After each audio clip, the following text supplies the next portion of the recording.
Je voudrais laisser une pensée aujourd'hui. Cette nuit, j'ai été réveillée et puis j'ai juste écouté le cœur de Dieu. Et son message sur le moment, ça fait plusieurs jours que je suis travaillée. Et ce que j'ai entendu cette nuit, j'aimerais juste le libérer. Et puis je prie que le Saint-Esprit l'amène dans ton cœur comme lui, il veut que tu le reçoives. C'est lui qui travaille nos cœurs et je prie juste que le Saint-Esprit est dans sa grâce. C'est ce que je demande à la personne du Saint-Esprit. C'est que la parole que Dieu m'a donnée puisse dans ton cœur produire tout simplement le fruit que le Saint-Esprit va faire en toi pour que Jésus soit glorifié à travers toi. Et cette nuit, j'ai été réveillée vers 4h30 et ce que j'ai entendu, ça a été: vous avez fait de mon fils bien-aimé Jésus-Christ un Jésus-Christ bon marché. Vous avez fait de ma grâce une grâce bon marché.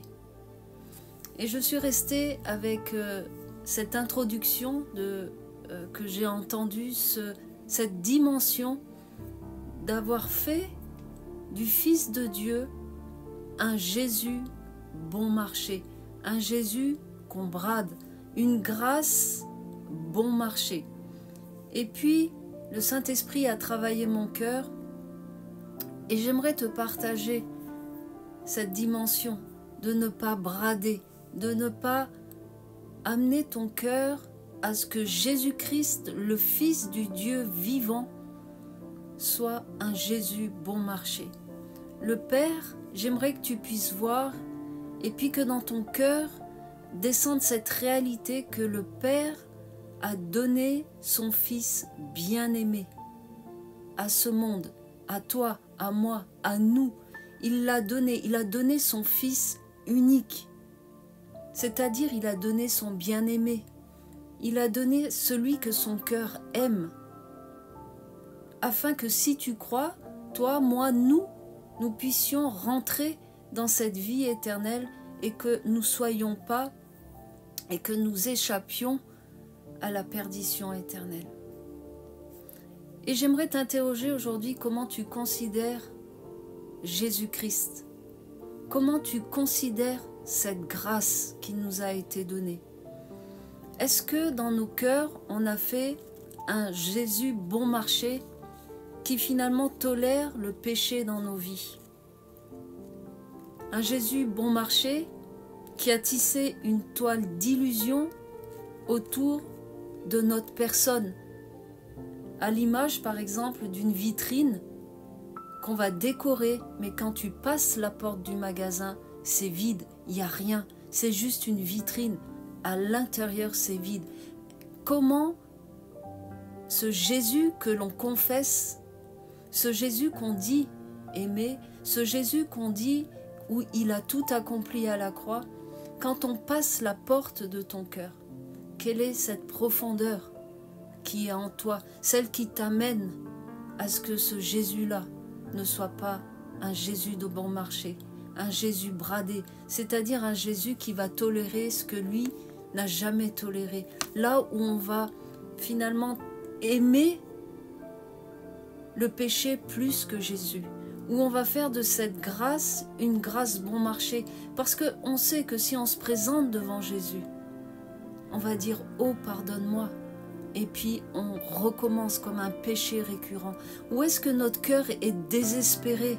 Là où on va crier à lui, là où on va s'approprier ce que lui a accompli à la croix, là où on va chercher de l'aide, là où on va être limpide, là où on va crier à lui, là où on va demander de l'aide si on n'y arrive pas. Est-ce que ce Jésus bon marché a pris place dans notre cœur? Un Jésus qui ne nous dérange plus, un Jésus qui est un Jésus de confort, là où on ne renonce plus à notre chair, à notre moi, là où ce verset qui est dit, ce n'est plus moi qui vis, c'est Christ en moi. qui vit. Qu'est-ce que cela signifie pour nous, pour toi, pour moi? Qu'est-ce que cela signifie, Christ en moi? Où est l'obéissance de notre cœur à ce que Jésus a dit? Est-ce que j'ai été crucifié avec Christ? Si j'ai été crucifié avec Christ, comme nous dit Galates 2:20, ce n'est plus moi qui vis. Si Christ vit en moi, j'ai l'assurance que Christ en moi, je deviens sa bouche, je deviens ses mains, je deviens vie, c'est-à-dire que je communique la vie, sa vie, pas ma vie, sa vie. C'est-à-dire que je considère son œuvre. Je prends au sérieux ce que lui a accompli. Je suis en train de regarder le Père et lui dire, tu nous as donné tout ce que tu avais, ton bien le plus précieux. Et je veux considérer ça. Et ce que j'entendais, c'est revenez à moi, courez de nouveau après le vrai Jésus. Que la terre de ton cœur fasse silence devant celui qui a été offensé. Le grand je suis, celui qui a donné tout ce qu'il avait pour que toi, moi, nous ayons la vie éternelle. Si je crois en Jésus, parce qu'il est le chemin, la vérité et la vie. Et quand on brade, quand on fait un Jésus bon marché, on ôte la substance, c'est-à-dire qu'on dilue sa vérité. On en fait notre vérité et on se fait un Jésus à notre image. On se fait un Jésus à notre croyance.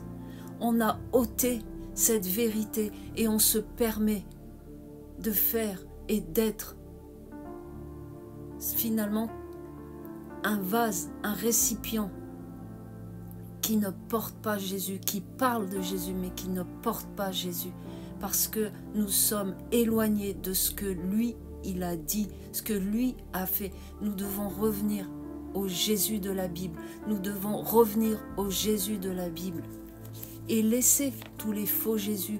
La parole de Dieu nous dit qu'à un moment, il peut y avoir des faux Jésus où on va se détourner de la vérité, où on va laisser finalement des fables prendre place dans notre vie. Là, on va venir rajouter des choses à la parole de Dieu, à l'œuvre de la croix qui a été accomplie. Et on fait notre cuisine. Et c'est le temps de laisser Christ en nous, de nouveau prendre place, comme il doit prendre place. Afin que, comme il est dit, nous sommes co-héritiers avec lui. Et nous devons quitter toute médiocrité, tout ce que l'ennemi finalement nous fait croire, reprendre l'identité que Christ en nous. Christ en nous. C'est-à-dire qu'au moment où nous allons prononcer son nom, là où on va dire Jésus, au nom puissant de Jésus, toute la puissance de sa divinité va se manifester parce qu'il sera en nous. Il va être comme Pierre quand il est redescendu de la chambre haute. Qu'est-ce qui s'est passé? Pierre a annoncé ce Jésus-Christ ressuscité, là où il a été cloué, ressuscité et enlevé. Et l'Esprit Saint, ensuite est venu l'Esprit de Jésus et rentré, a pénétré. Et à ce moment-là, quand il s'est retrouvé face à celui qui était paralysé, il lui a dit, je n'ai ni argent ni or, mais ce que j'ai, au nom de Jésus-Christ. Il avait le nom de Jésus-Christ en lui. Et après, on voit que même son nom guérissait les malades. Qu'est-ce que nous avons en nous? Quel est le Jésus que nous avons en nous? Quel Jésus nous sommes fabriqués? Et nous devons réaliser que le cœur de Dieu est offensé, attristé, quand nous faisons Jésus-Christ un Jésus de bon marché. C'est-à-dire qu'on ne va pas considérer un Jésus bradé. Nous ne considérons pas l'œuvre parfaite qu'il a accomplie à la croix. Nous avons besoin de demander à l'Esprit de Dieu de nous révéler de nouveau toute la puissance de l'œuvre de la croix, du tout accompli, là où il est venu déchirer le voile, là où il nous donne accès parce qu'il est le chemin. Il n'y a pas d'autre chemin. Il n'y a pas 36 Jésus, il n'y a qu'un Jésus qui ouvre la porte, qui nous conduit au Père. Et c'est Jésus-Christ de Nazareth, celui qu'on déclare le Roi des rois, le Seigneur des seigneurs, là où on va confesser sa Seigneurie, là où il est en nous, et à ce moment-là, il œuvre à travers nous. C'est lui qui vit. Nous devons rentrer dans la repentance pour ce Jésus bon marché qui a conduit nos vies dans une médiocrité. Nous devons renoncer à ce faux Jésus, le replacer au centre de notre cœur, le replacer au centre de tout, de nos familles, de là où nous sommes, là où nous l'avons déplacé par un Jésus qui n'est pas celui de la Bible, un Jésus qu'on sait fabriquer, un Jésus qui nous permet ce que la parole de Dieu ne nous permet pas. Jésus-Christ de Nazareth, Jésus-Christ de Nazareth, qu'avons-nous reçu dans notre cœur?